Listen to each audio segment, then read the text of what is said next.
برام نمیشه. of 2015, it would need probably 16 gigabytes of RAM and an RTX GPU to run. And besides being a comment under my video, it's also pretty damn true. You've probably all noticed how system requirements for سیستم ریکوایرمنت کینگدم کام دلیورنس i5 نسل 8 رم 16 1060 بد نیست، اوکی اوریج دیگه تقریبا بین مثلا این چی الان وی که 2060 میخواد i5 7600K 7600K این باز اوکی تره. استاکر سایبرپانک چقدر سیستم ریکوایرمنتش پایین تره. ووکانگ تقریبا آره دیگه اینا games have been skyrocketing تازه این بازی ها همه اپتیمایز خوبن ها، یعنی این بازی ها همه خوب FPS میدن. in recent years. Of course, games are improving, acquiring a multitude of new technologies that require a lot of power. But is the way modern games look really worth the fact that they can only run on a video card that costs several $1,000s? The system requires حاجی واقعا بازی ها از قدیم تا حالا گرافیکشون بالا رفته ولی چیزایی که مهم نیست بالا رفته واقعا. مثلا چه میدونم چمن رو زمین تمیز این ور اون ور میشه، کی براش مهمه تو گیم؟ الان اساسین که مثلا بازی قدیمی رو نگاه کنید، یه بار بهتون نشون داده بودم دیگه، مثلا درایور سان فرانسیسکو اینطوری بود فکر کنم. عکس این گیمش رو نگاه کنی، یه دونه عکس این گیم خوب بهتون نشون بدم، مثلا اینه میشه لودشی نگاه، یکم کوالیتی پایینه به خاطر عکس خود گوگل. ماشینه خیلی گرافیکش بالا، ماشینا گرافیکاشون خیلی تمیزه. بازی خیلی قدیمیه بازیش. خب بذار بهتون بگم ریلیز دیتش کیه. برای کی 2011 خب یعنی برای تقریبا 15 سال پیشه. ولی مثلا جادهش گرافیکش بالا نیست، هم خونه ها و پنجره گرافیکش بالا نیست، با اینکه میگم خفن ها باشه ولی اونقدر هم دیگه مهم نیست آخه. requirements of modern games are growing 5 to 10 times بعد من بازی رو با گرافیک فکر کنم رم 1 بازی میکردم FPS مکس میگرفتم. faster than the average hardware performance. Let's take Skyrim and Starfield for example. Of course, Starfield is much more technologically advanced, but is it so much so that the difference in requirements is 20 times greater with similar gameplay density? I'm sure many of you have seen the trailer for the upcoming Deus Ex remaster, and I'm not going to talk about how shitty it looks and why anyone would even bother making it, but the craziest thing here یالو ریمستره 2011 قدیمی نیست، قدیمیه دیگه به نسبت گرافیکش جی تی وی هم 2013. آره همون بحث اینه، جی تی وی هم دیدی چقدر سبکه. الان من جی تی وی با این پی سی برم راحت 200 اف پی اس میگیرم راحت. is something else entirely. جی تی I was نیاز simply نداره به اف پی اس بالا، جی تی نیاز به مثلا اف پی اس 70 80 داره بسش. stunned when I found out the system requirements for this prehistoric این اگه تغییر کرده اصلا piece of crap are. چرا حجمشون یکی بوده؟ While the original game only needed 16 مگابایت ویرم 16 megabytes of video memory, the remaster, which isn't آجی ریمسترش خوبه، نمیگم بده ولی اونقدر هم خوب نیست ناموس. far off visually, needs an RTX 2080 and 16 gigabytes of RAM. Are you fucking mental? Are you fucking serious? I want to remind you that Deus Ex Mankind Divided 2016, which is an incredible game, by the way, only required an old GTX 660 with 2 gigabytes. How is it possible that this outdated remaster requires more powerful hardware than what you see on the left? It all looks really strange. It seems that the crazy system requirements for modern games exist not only because of the excessive use of various ببین چه جوری شده، انگار شرکت ها دیگه به تخمشون هم نیست یه پی سی میان رده شون مثلا براشون پی سی میان رده مثلا 3060 تی مثلا یا 3060 نمیدونم 2060 اینا میشه میان رده براشون و هیچ گیمی هم که میسازن یه کاری میکنه اون میان رده 30 اف پی اس بگیره. قدیم اینطوری بود که مثلا میان رده راحت 100 تا رو میداد. technologies. الان اساسین کرید قدیمی ها رو یادتونه چقدر اف پی اس میداد؟ من یادم for some other reason. But what if the problem isn't even graphics? What if your computer isn't getting weaker every 6 months, but the system requirements are simply being artificially inflated for some reason?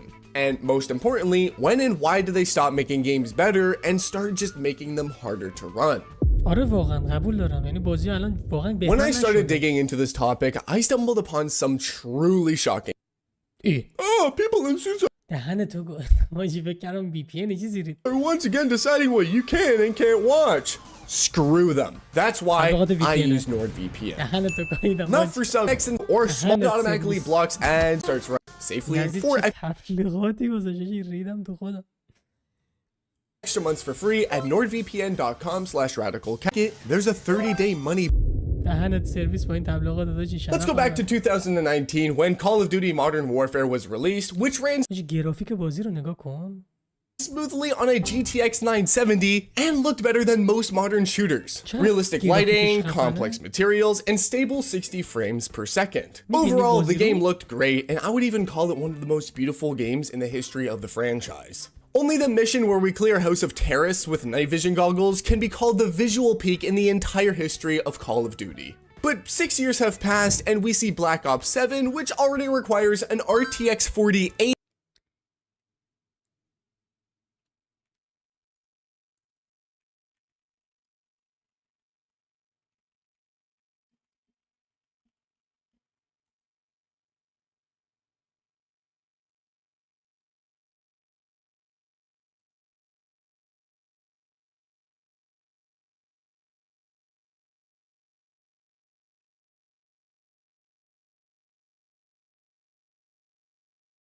اینجا که نوشته 970 ولی خب recommended 360 recommended نه حالا برای 4K یاره دیگه خب دیگه منطقیه لازم دیدم but looks significantly worse. The models are simplified, the lighting is flat, and even the animations have become less lively. باشه این حالت روباتیک شدن کالاف دوست ندارم یه جوری شده خیلی آینده نیست من نمیدونم چه اصراری دارد همه چی رو آینده بسازن. Maybe they added new unnecessary technologies حالا مثلا تو واقعیت اینطوریه دنیا اینطوریه ناموسن نمیدونم شاید ما نرفتیم اونجا. or just increase the number of polygons, but overall the visual component of the new Call of Duty clearly looks more outdated than it was 6 years ago.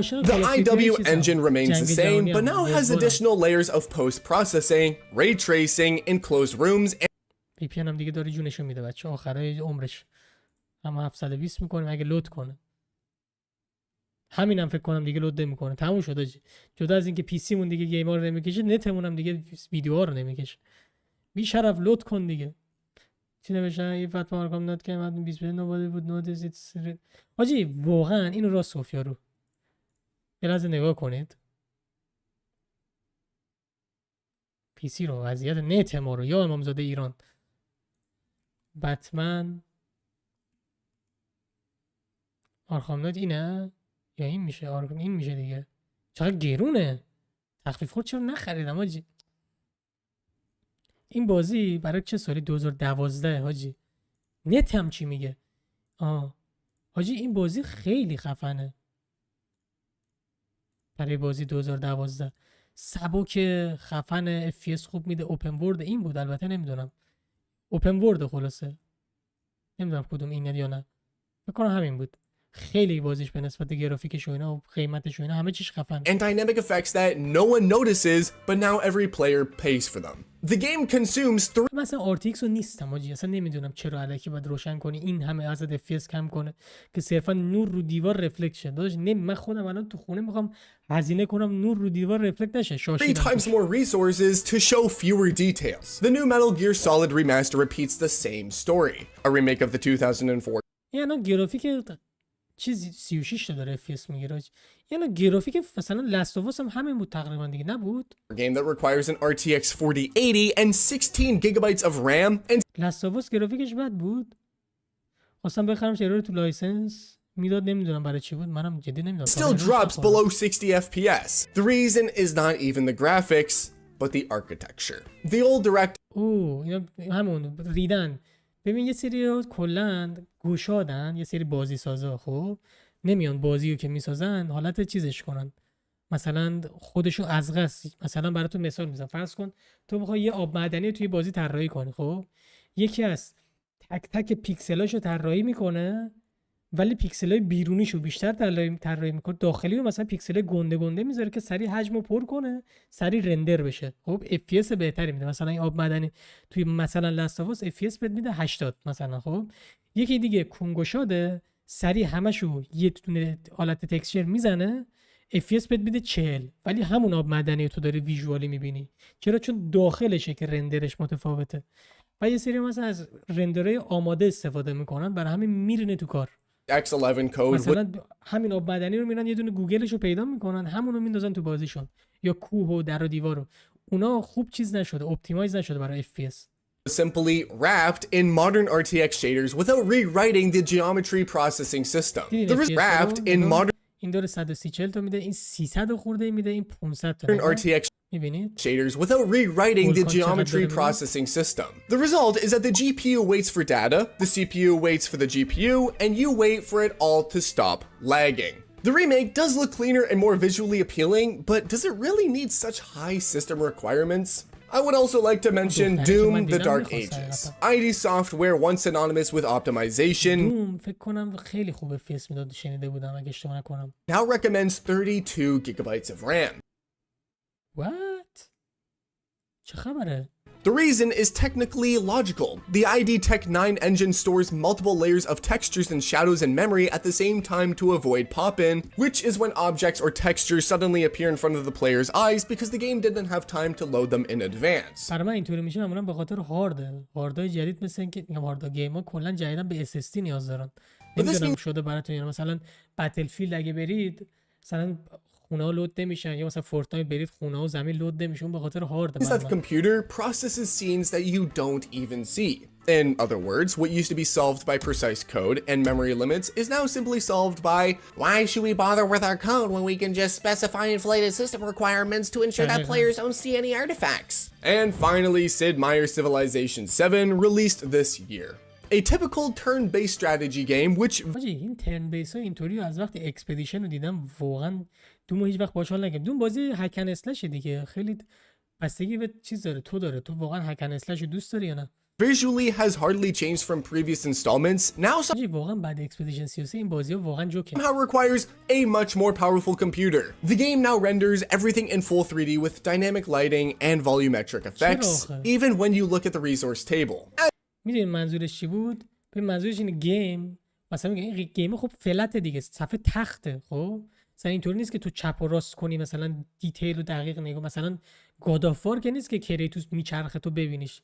خب این وقتی صفحه تخته چرا تو باید مثلا چیز بذاری، مثلا افکت تمیزش کنی، خیلی خفن کنی، در ازش خار مادر FPS تو خب With dynamic lighting and volumetric داینامیک لایتینگ و این چیزا، یعنی منظورش effects, even when you look at the resource table. As a result, داینامیک لایتینگ مثلا چی؟ مثلا این آبو در نظر بگیر، نگاه همونجوری که دارم تکونش میدم نورش نگاه کن، روش عوض میشه، میبینید همزمان چون داره از این ور داره نور میخوره، نگاه نورش میچرخونه، میبینید این قسمت رو ببینید، اینجا رو ببینید، اینجا مثلا عوض میشه، میگن داینامیک لایتینگ. you need an RTX 2060 to play a game that should run on an office laptop. Let's be honest here. Today, most games are not becoming more complex. They have simply ceased to be economical. Data is duplicated, caches are not cleared, and engines keep scenes in memory that you will never see. گیما واقعا اپتیمایز نیستن، فقط گیمای خیلی خفنن که چیز میشن، اپتیمایزشون میاد. گیمایی که خوب اپتیمایزن مثلا یکی مثل GTA با گیماش راکستار اکثرا خوب اپتیمایز. ردت نگاه کنید FPS خفن، ردت به ما مثلا 100 تا 120 تا FPS میده، بازیش گرافیکش خوله، یعنی مثلا واقعا میتونست مثلا 60 FPS باشه برای من. یا مثلا کمپانی مثلا والو هم اینطوریه، والو مثلا دوتا و CS اینا واقعا به نسبت خوب FPS میدن. We clearly see a loss of چیز خیلی رایوت خیلی روی این قضیه خوبه. رایوت والورانتش اصلا خیلی خوبه FPS control over how many resources are being burned, and perhaps that is why we see such بازیش نه با 30 تا FPS رو بهش میده، روستیش هست. این بازی crazy system requirements for واقعا گرافیک بالایی داره؟ نه به نظر new من که نداره. games. But then here a logical question arises. Do developers have a real این چیز بود یوبیسافت بود. opportunity to reduce these requirements? حاجی دیولپرها به تو High system requirements are not the result of technological progress. They are the result of a strategy in which no one is interested in making games efficient. When hardware becomes more powerful, the industry simply stops counting every megabyte, because now there is no need to. Video card manufacturers have to sell a new generation every single year, and every time a game comes out, DLSS on FPS چقدر میده؟ 200% اما بهتر شده رو داره میگه. پرفورمنس ویدیو حاجی فریم جنریشن بزرگترین اسکم گیمینگ، واقعا بزرگترین اسکم گیمینگ هیستوریه. رسما کسایی که فریم جنریشن میزنن کسایی که عقب مونده ذهنی دارن. خب واقعا هیچ چیزی دیگه نمیتونم بهشون بگم. واقعا نیاز داره تو دیوونه میوونه باش. تو قشنگ میزنی مثلا فرض کن FPS 100 یهو FPS از 100 میشه مثلا 250 بعد ولی مثلا موس تو میچرخونی یه دیلی داره نمیدونم قشنگ یه FPS 300 میگیری که در اصل انگار 30. No, that doesn't run on the old card, it's the best advertisement for new GPUs. Game engines also work not for efficiency, but for versatility. That's why we see Unreal Engine 5 becoming آجی Unreal Engine 5 همزمان هم خوبه هم گوه زده تو گیما واقعا. so popular, and it doesn't matter that it's too heavy for the hardware. Developers need to support everything. Any formats, any effects, any scales. ببین Unreal Engine اینطوریه که خفن ترین گرافیک رو تو بازی ها میتونی باش بسازی ولی اپتیمایز اصلا نیست. یعنی دلیلی که الان بازی سنگینه Unreal Engine 5 نه که نشه توش درست کرده میشه ولی کون گشاد دارن انگار دیولپرای گیما. That's why there are always dozens of subsystems working inside a modern game that no one even sees. Memory is not spent on the player, but on the variability to support everything at once. This is beneficial for developers. They no longer have to deal with low-level optimization. The engine does everything for them, and the studio just ticks boxes in the menu. This saves months of work, but it kills control over how much the game actually consumes. Every year... دقیقا همونه دقیقا. ببین بخوای مثلا یه گیم بسازی مثلا برام مثال میگم اگه یه سال طول میکشه با Unreal Engine مثلا توی 7 ماه 6 ماه درستش میکنی خب ولی مثلا اپتیمایز نیست دیگه درست. This looks like مثلا به جای اینکه 120 FPS بده 70 تا FPS میده. progress, but technically it's a breakdown of technical discipline. And then comes marketing. At the presentation, everything has to look cinematic even if the player doesn't notice it. That's why the final version leaves in the blur, shaders, and tons of post-processing, everything that looked good in the demo. And اینم دقیقاً راست میگه. ببین شما فیلم‌ها رو نمیدونم دقت کردین، فیلمایی که میبینید فیلمای سینمایی اکثرا 30 FPS 50 FPS فکر کنم یا 25 اگه اشتباه نکنم فیلمای سینمایی. خب بازیام که براتون دمو میسازن بازی‌ها رو 30 FPS اینا رکورد بشه شما اصلا نمیفهمید لگه. Even when the developers see that the game is barely breathing, no one risks fixing anything or even optimizing it. This دقیقاً اینم راست میگه. وقتی یه گیم خفن پیشرفته و فروششو داشته اینو دیگه دیولپر به تخمش میگیره. یه سری گیم‌های ریز و میزن که اینطوری نیست. مثلا اسکیجول وان رو نمیدونم دیدین یا نه هنوز داره یارو آپدیت میده. پروژکت زامبویت هنوز داره آپدیت میده. ویچر هنوز بازیش آپدیت داد کلی. جی تی ای هم آپدیت داد به این همه. is how next generation games appear, which look like the previous generation but consumes like the next 3. And when the developers say that the game is not designed for future hardware in mind, دقیقاً یعنی گیما مثلا میگه که اینطوری که برای آینده ساخته نشده. It just means that it has not been optimized for the present. This has consequences. Today's games are not scaled to the player. The player has to scale to them. And the average PC, آجی بازی آواتار رو دوست دارم بازی کنم. which a few years ago was considered a gaming PC, now simply cannot even run modern games. This الان PC منم همینه دیگه. PC واقعا PC خوبی بود اون موقع گرفتم. الان استریم کنم همه گیما رو نمیتونم بازی کنم. استریم آف کنم میتونم همه گیما رو ولی بازی کنم. is convenient for the industry. For the players, it's expensive. And for the game itself, it's devastating. Because the fewer restrictions there are, the fewer ideas there are. Optimization has always been about هرچی میکشیم از این قرم دنگه مخصوصا تو سریال گوه زده تو بازی ویچر. more than just speed. It's about design. It's about understanding what to show the player and what not to show them. But the most interesting thing here is that it's not just gamers who suffer from this. An entire layer of developers is disappearing because of it. Previously, چقدر یوای بازی تمیز بود نگاه چقدر خلوته پایینه ببینید خلوت این بغل خالیه اینجا یه چوسه چیز میز داشت فکر کنم بالا هم کلا جهت کلا خالیه ببینید چقدر تمیزه. An entire layer of developers is disappearing because of it. Previously, there was a huge space between indie and AAA, the so-called AA segment. Teams that could make a game for $10 million and still look no worse than a blockbuster. Now, this segment is simply being washed out because the price of entry into the industry is determined not by talent, but by whether you can afford Unreal Engine 5, motion capture, and a fleet of RTX test cards. Technologies that were supposed to simplify development DLSS خدایی ولی فیلمجین گوه. have actually made it a privilege of large studios. As a result, the industry is becoming monotonous. It's no coincidence that gamers experience deja vu. Every game now goes through the same algorithms.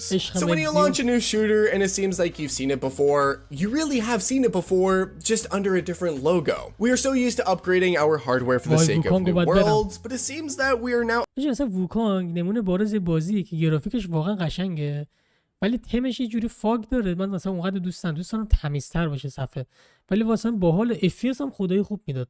Upgrading only to keep those same worlds from freezing. And when a game requires more resources than it gives emotions, it is no longer a game, it is a benchmark.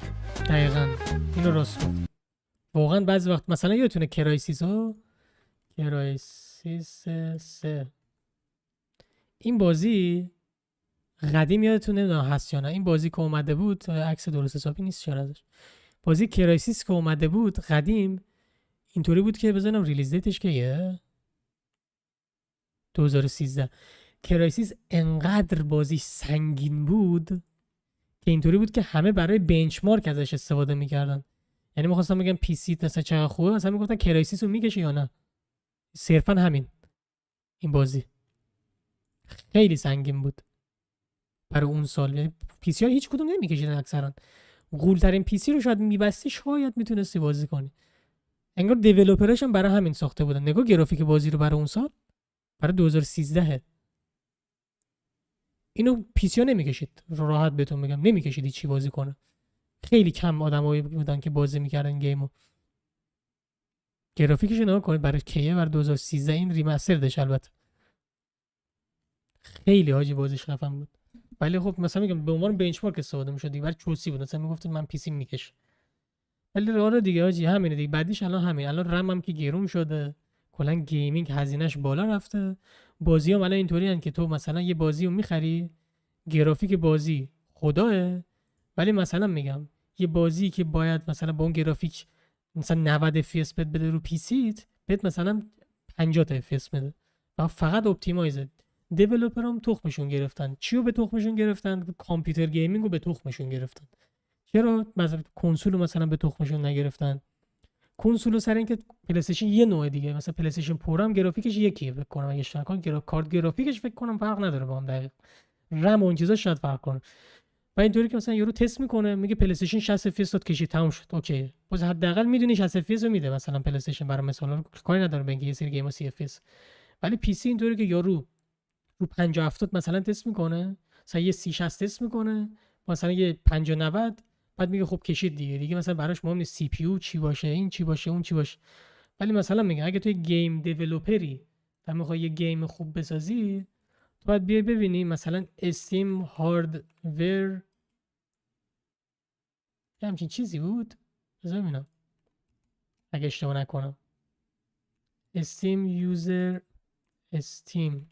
یوزرز هاردور یه همچین چیزی بود اگه اشتباه نکنم. یه دیولپرید خیلی ساده، دیتا نمیخواد ماین کنین و اینا. به در سوخته لود شد دیگه. حالا من گوی خوردم. آها نگاه اینجا قشنگ تو سایت استریم هاردور سروی قشنگ نگاه میکنه برای نوامبر 2025 این دیتاشه پلیرها. نگاه 92% پلیرها با دایرکت 12 رفتن جی پی یو به این سادگی. حالا آل ویدیو کارتز، معروف ترین کارت گرافیکی که تو استیم داره الان استفاده میشه 4060 لپتاپه، خب با 3060 4060 3050 1650 4060 تی 3060 تی 3070 3060 لپتاپ. این اصلا نمیدونم چیه ای ام دی 5070 بعدش تازه میشه، بعد میشه 4070. تو اگه بازی که میسازی اینا این تا اینجاها چند تا مثلا این پایینیا رو کاری ندارم ها، خب اینا اگه نکشنش یکی از اینا نکشه 60 FPS تو واقعا دیوانه ای که داره گیمر رو میدی. میگیری چی میگم؟ بعد میای پایینتر سی پی یو هم زده اگه اشتباه نکنم، یا نزده سی پی یو رو، نه گرافیکو فقط زده. این خیلی ساده است، دیتا تو صورتته، یعنی قشنگ میتونیم ببینی کدوم گرافیکو ملت دارن بیشترین حد. نگاه بعد تازه درصدا عوض شده، قبلا 40 60 و 40 60 و اینا نبود. قبلا چیزا بود 16 5 فکر کنم ساده بود و با 16 60 فکر کنم با 30 60. الان این چیزای جدید با 30 50 و اینا زیاد شده. میگیرید چی میگم؟ این فکر کنم کلیشه. ببین اکثرا ویندوز 11 64 بیت دارن، اکثرا ویرمشون 16 گیگه، اکثرا سی پی یو اسپیدشون 2 الی 3 گیگاهرتز تا 269، یعنی مثلا آی 5 نسل مثلا 8 اینا، مثلا خیلی قدیمی. 6 کور اکثرا سی پی یوشون، یعنی آی 5 طوریه. اینجا زده اکثرا 40 60 لپتاپن که خیلی برام جالبه، اولین بار میبینم. ویرمشون هم 8 تا قبل این مثلا بود 4 و 6. اکثرا 80 بازی میکنن. اونایی که مولتی مانیتور رزولوشن دارن مثلا چیز میکنن، اینطوری میزنن، یعنی بازم 1080. این بدی اصلی از 1080. اینم که هاردشون خالیش من مقدارشون 250 الی 400. توتال هاردشون هم اکثرا یکم بیشتر از 1 ترا. متاکوئسینام که چیه خیلی ساده توی دیتا داری که نمیکنن متاسفانه بازی سازا، که خاک تو سرشون. آره خلاصه همین.